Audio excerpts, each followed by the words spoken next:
So our presentation is over the consequences of overcrowded prisons. So as prisons continue to urbanize, as society continues to urbanize, crime is more susceptible, and so in order to keep crime off the streets, the government has decided to take a tough on crime approach, which means that they'll incarcerate more people of both serious and non-violent offenses, and doing this will dramatically increase the prison population. So as you can see in the figure to the right, over the past 40 years, there has been a dramatic increase in the population, actually increased by 500%. And these stricter laws have also created longer sentencing, so that means like more life sentences. And as you can see in the figure to the left, California is one of the states with the highest life sentences, which means that with the people coming into the prisons and the ones that are already in there, it will increase the population even more. And with our findings, we have concluded that overcrowded prisons tend to impact the society negatively, both socially and economically. So first, it must be established that the increase in incarceration rates does not mean a decline in crime rates. As you can see here, this is a study from 2014 of New York and Florida. New York actually decreased their imprisonment rate by 24%, while Florida increased theirs by 31%. However, they both resulted in a decrease in the crime rate by 54%, which concludes to the fact that there is not a direct correlation between imprisonment rates and crime rates. Moving on to early release, Stanford has actually proven that it is cost effective, and they predict that it will save the state of California $150 million. There has been a proposition called Proposition 47 that has been voted on by state legislators in the state of California. Essentially, it turns non-serious felonies into misdemeanors, such as forgery and writing a bad check, as long as they do not exceed $950 in value. Prisoners that have already been incarcerated do have a chance to be resentenced for a shorter sentence, but they have to go through a thorough background check and cannot have any previous sexual assault crimes or certain gun crimes. And then the decision was not unanimous. There were some oppositions, and most of which claimed that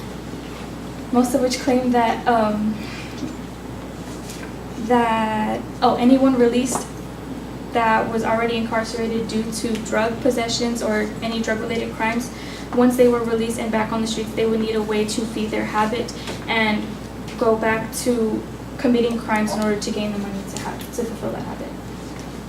Recidivism is the tendency for a former prisoner to reoffend and return back to prison. And it's usually seen in overcrowded prisons because of confinement. Confinement is usually whenever there's more prisoners than need be in an area, and so that messes with their mental health. And with the confinement, they'd have to build more prisons, which means that the prisoners would be spread out farther away from their homes. And whenever they're farther away from their homes, there tends to be a reduction of family visits. So, and there was a study in Minnesota of about 16,000 inmates, and it said that those who were visited tended to have a lower tendency of committing a felony by 60%. And another big problem of overcrowding that leads to recidivism is that there's limited resources. So prisons tend to focus their money on the basic needs of the prisoners and not on their luxuries. So that'd be like rehabilitation programs and GED programs, which Charlie will get into later on.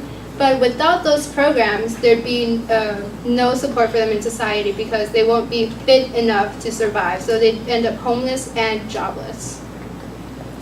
So now moving on to education, 68% of the population that is in prison doesn't have their high school diploma, and 26% of them are getting their GED while they're in prison.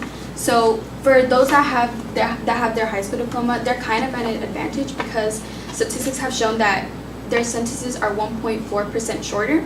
So in prisons, they also have projects like the Prison University Project, which allows prisoners to get a chance of higher education. And in 2016, 140 prisoners got their associate's degree, which helped them in the future because they were able to be more fit into society and able to get jobs easier. So then this leads to a reduction in recidivism. So now moving on to drug offenses. As you can see in this chart, the amount of people that are going to prison because of drug offenses is extremely high.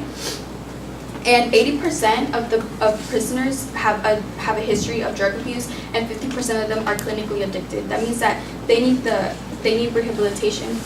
So among prisons, there's this program called the Drug Abuse Education Program, which allows prisoners to get education on drugs and how it mentally and physically affects them. So even though there are these type of programs, 60 to 80% of drug abusers return to prison after committing another crime. So, in overcrowded prisons, there tends to be understaffing because they don't receive proper wages because, as I said before, more of the money goes to the prisoners and their needs, and so there isn't really much for the staff. And so that means they won't have the employee benefits, and it won't be beneficial for them to choose that job if they don't get their insurance. And there's also an increase of violence because, as I said, there's confinement, and so they're more agitated and tend to be more violent, so they're at a higher risk of getting injured. And because of that, of understaffing, there's the shutdown of prisons, so they lose job opportunities too. And our solutions would be to shorten sentences for nonviolent offenders and those that are on good behavior. There would also be to allow greater discretion for judges when sentencing them, and to release elderly prisoners because they are less likely to reoffend and go back to jail. 3 more solutions would be to allow for foreign prisoners to go back to their home countries because there is a significant number of prisoners in the U.S. prisons that are not U.S. citizens. And rehabilitation programs actually have been proven to help reduce recidivism. And the last solution would be to have volunteers come and help the prisoners with tutoring and social service, helping with religion services, and it actually provides interaction with society for them. So for the limitations, we have money because some of the rehabilitation programs affect taxpayers, but these programs don't guarantee that they're going to work. Aside from this, transportation, accommodations, all of this, and then aside from that, there's lenient laws can lead to danger to society. And for the implications, of course, any rehabilitation programs and any tutoring would help help the prisoners get a higher education, which allows them to get better job opportunities once out of prison. And the majority of the solutions are cost effective, which means that taxpayers would have to pay less taxes that go towards prisons. And that's everything. Thank you.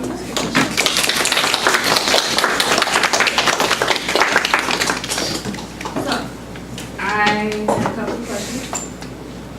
So, Isabella, what is an example of a compelling argument from one of your peers, IRRs, that you decided to exclude from the presentation? Well, I think Salali had said, let me see, there's all these. Natalie had said something about, it was along the lines of her crime rates and how they're not directly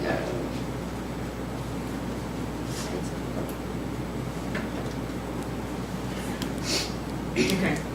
So, Salali, in what way is your team's resolution, did it make you think differently about your individual research? Well, I think it made us think differently about our research because first we were thinking about doing it how it affected how it affected prisoners. But then as we were doing our research, we thought that it would be better if we did it as how it affected the society. So not only focusing on prisoners, but also on society and like we included taxpayers and crime rates, stuff like that. Alright, now, whose work had the greatest impact on your overall understanding of the crime? I think Sit Lali's work had the greatest impact because her work basically provided an insight to what it was like for the prisoners, and it gave a different perspective on the whole subject. Alright, thank you.